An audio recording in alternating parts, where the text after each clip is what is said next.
Chapter 7. Alejandro didn't seem fazed as he looked around the camp. I've seen ordinaries with good intentions come with blankets and food, hesitant, awkward, feeling generous, but aloof.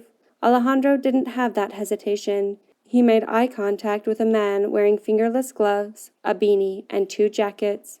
It was early fall, but not cold enough for 2 winter jackets. He held the coats tight around him like they were all he possessed in the world. "Will you interpret for me?" Alejandro asked me. I hadn't expected to have an assignment for this final test. I had only been hoping to feel the shifting in me grow, come a little closer to my goal before my time ran out. But I found myself stepping closer, studying the man's face as much as Alejandro's. Alejandro held out his hand, and the man accepted the handshake. His widening eyes and partly open mouth showed surprise and pleasure. I wondered how long it had been since someone had spoken directly to the ordinary and made eye contact. "May we sit?" I interpreted the words as Alejandro signed. I tried to raise my eyebrows to relay a question, but I didn't feel anything.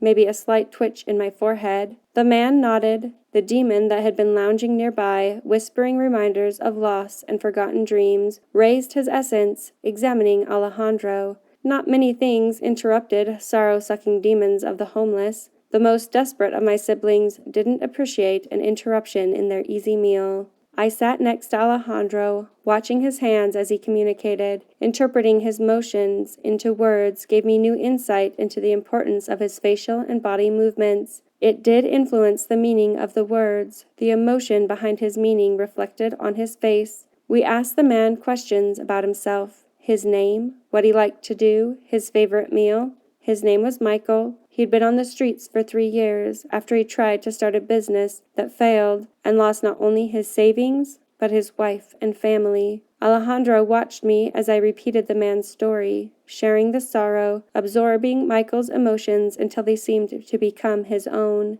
Maybe I had been so focused on developing my own emotions, I hadn't thought to reflect the emotions around me. Alejandro told Michael his own story, of learning gymnastics in a world full of sound he couldn't hear, his desire to prove himself. The conversation continued, both Michael and Alejandro sharing stories with emotions that grew out of the very center of their souls. I tried to access my facial muscles again, a flare of my nostrils, a squeezing of my eyes, pain, sorrow, pride, determination, fear. How could these ordinaries contain so much emotion without bursting? I could tell when my interpretations didn't have enough emotion behind them. Alejandro's eyebrows would draw together, and he would study Michael's face to try and figure out the part I lacked. I saw how much power there was in both their expression and body language, so much communicated with so little effort. It was poetry in a different language. My emptiness, my hunger, grew inside me, desperate for what I couldn't have. In the moment, I could almost believe I was changing. Throughout the night, 3 others joined our group, talking, sharing thoughts. An older woman who had turned to substance abuse to hide from the pain of losing a child in a car accident. A young teen who had run away from an abusive home. A refugee with PTSD that couldn't find comfort indoors. Each had their own demon sucking on their sorrow. Each found comfort in Alejandro's attention, in the way he looked at them with respect and learned their names. I knew time was getting short. Dawn was approaching. I hadn't been able to understand human emotions, hadn't been able to fill my soul with them, but I discovered they were more complicated than an unsolvable physics equation, more central to the human experience than their physical bodies. Emotions weren't something I could put in a petri dish and study. They weren't even something that could be captured in a single poem. The world needed millions of poems to explore the nuances of emotions humans felt. I wasn't ready for this to end. I wasn't ready to stop learning, but my contract was almost up, and I would be missed at the gathering. I would be expected to play my role in the final battle. "Your mouth turned down." Alejandro pointed at my face, his eyebrows shooting up. He straightened his shoulders. "Are you feeling sad?" I touched my face and concentrated.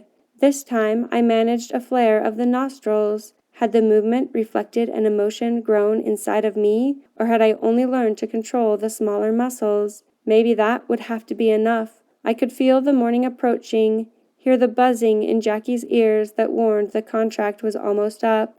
I would become a demon essence once more, empty, hungry, invisible, but at least I'd had this chance to feel the touch of Alejandro's emotions. I was so focused on controlling my facial muscles that I almost forgot about the other demons lying around. The constant flow of sorrow had slowed. The 4 ordinaries without home or kin were no longer sorrowing, but had grown purple and yellow and green strands of emotions from their chests. A single night of conversation changed their emotions, giving them hope, uplifting, staunching their flow of sorrow, and depriving my siblings of their regular meal. The demons who were on the verge of changing to Fenris had their last few ounces of sustenance cut off as their source of sorrow was replaced by a sense of satisfaction. It was almost too late when I noticed that Michael, the failed business owner, had a demon near him that was making the change. The demon's essence bubbled, jerked, twisted, blackened, and grew into a solid form. The back haunches were large, the front legs small. The beast had a round head, oversized, with a mouth full of jagged, poison-tipped teeth. Other demons started to change as well. Alejandro had uplifted 4 people enough that their demons had given in to the hunger. In the school, Alejandro had faced 1 Fenris. Now there were 4. It would be okay. Alejandro had a fate thread that would tell him what to do, how to escape the situation so that he had a future. But when I looked for his golden strand, there was no sign of it. Alejandro stood, placing himself between the Fenris and the group they'd been sitting with. Michael and the others stood with him, staring at the beasts that were now visible to everyone. "You need to run," I said. Alejandro shook his head. The beasts rolled on the ground, scratching the itches of their newly formed shapes. People around them screamed, grabbing bedrolls, tents, bikes, shopping carts, whatever they could carry, scattering away from the 4 beasts. "I lied to you." His thread of sorrow was thick and heavy. "What do you mean?" I wanted to push him away, make him run like the others, but this was his test. Our 4 new friends hadn't run either. They stood close behind us, picking up anything that could be used as a weapon, a piece of board, an old pipe, a discarded fork. What were these people thinking? There was no reward for them, no reason to fight to protect a stranger. Alejandro turned his full attention on me. We only had a few minutes before the Fenris grew comfortable enough with their forms to attack. I said I only wanted to make this world a better place, that I wasn't doing this for me. "I know," I said. "I've seen you do incredible things for other people. You've taken no reward." "It's not true. I've been doing this. I accepted the tests because I wanted to prove to myself. No, I wanted to prove to everyone that I was good enough, that I was worthy. But spending time with you has made me feel different. I don't have to become a guardian to be worthy of anything. Now I know I already am. I always was. That doesn't matter now." I glanced at the Fenris as the first one rolled to its feet, sniffing and stretching and shaking its head back and forth. "Right now you need to protect yourself. You need to get out of here." "You've got your phone?" Alejandro asked. "Yeah, why?" "You're about to get a video no one will believe, but it will be real." He smiled at me. "You can't do something nice for me. I don't deserve it." "Everyone deserves kindness." "No, I lied to you too. I'm not who you think I am. I'm the enemy. I'm a demon in a girl's skin, and I've been using you to get what I want. I'm planning to sabotage your tests and make you fail." The buzzing in my ears increased, the end of the contract growing nearer. Alejandro paused, studying me with his head tilted to one side. I saw the moment he accepted the truth, that I wasn't an ordinary, and it explained everything. Then he nodded. I would be okay. For the first time in my life, I would be okay if I failed. "But you're still willing to die trying?" I realized that seeing this ordinary find purpose and shake off his sorrow was more important than my experiment, than finding a way to feel emotions, more important than seeing him fail. I wanted him to succeed. The horizon was getting lighter. I could make out the features on Alejandro's face. There was no anger, and the fate thread was back.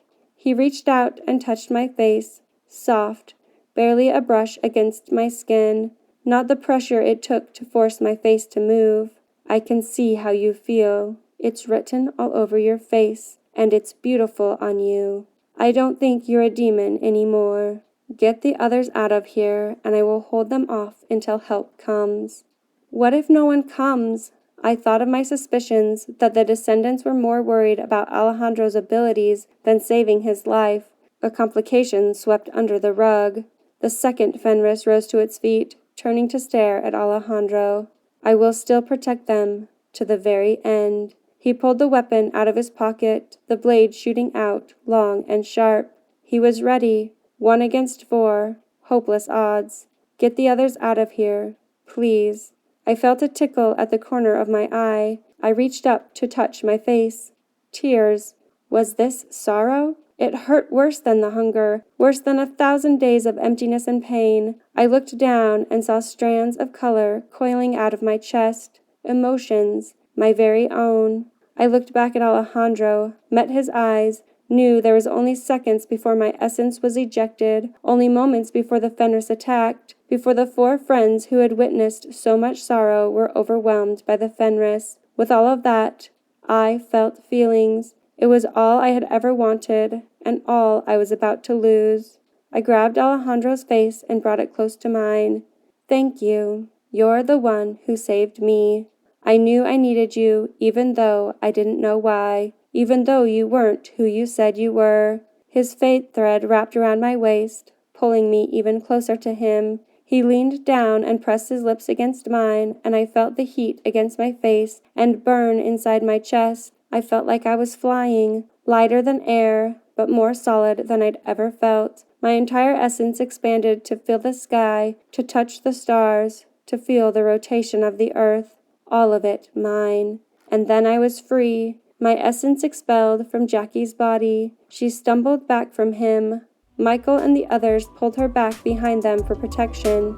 My contract was up. Alejandro turned to face the 4 Fenris. I was helpless again in my demon form. All I could do was watch.